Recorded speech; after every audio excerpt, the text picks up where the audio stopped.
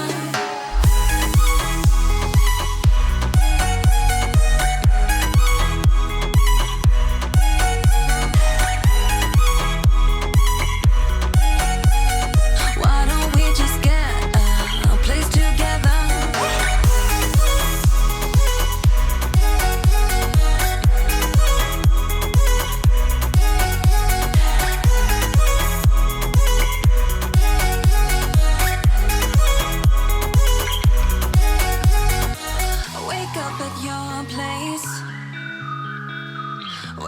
but mine.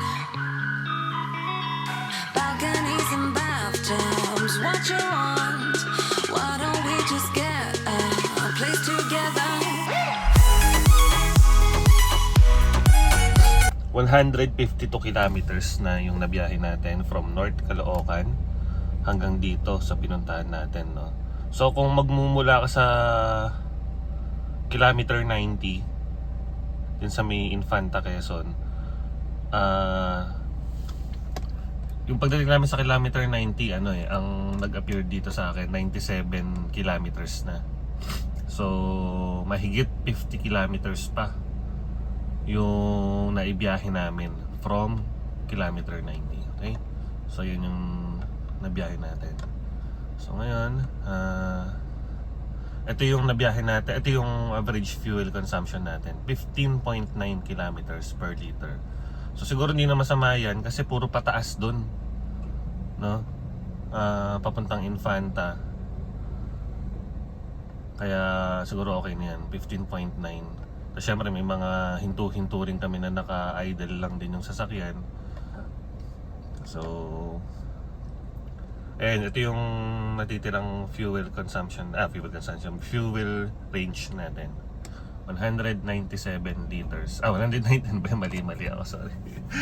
197 kilometers. Ayan, ngayon nandito ako, nagstay lang ako sa kotse ngayong umaga dahil walang charger dun sa loob. Actually, pinaghahati-hatian lang kasi yung pag-charge kasi nga limited lang yung outlet. So, charge lang ako dito. Dahil 10% na lang tong aking cellphone. So, sige guys, update tayo mamaya. Tingnan natin kasi kung matutuloy yung dahil buong magdamag umulan dito, no? Basa-basa pa. Buong magdamag umulan dito sa pinag-stayan namin.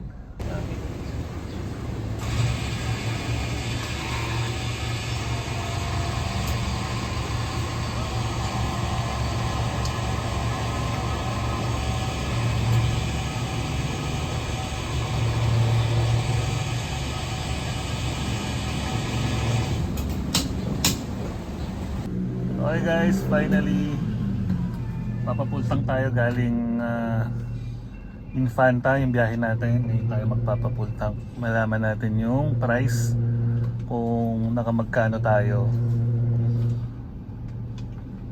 Ayan ang gastos, pero hindi ko na siguro kikwentahin guys yung yung actual fuel consumption. Yung average na lang titignan natin after natin ipagas.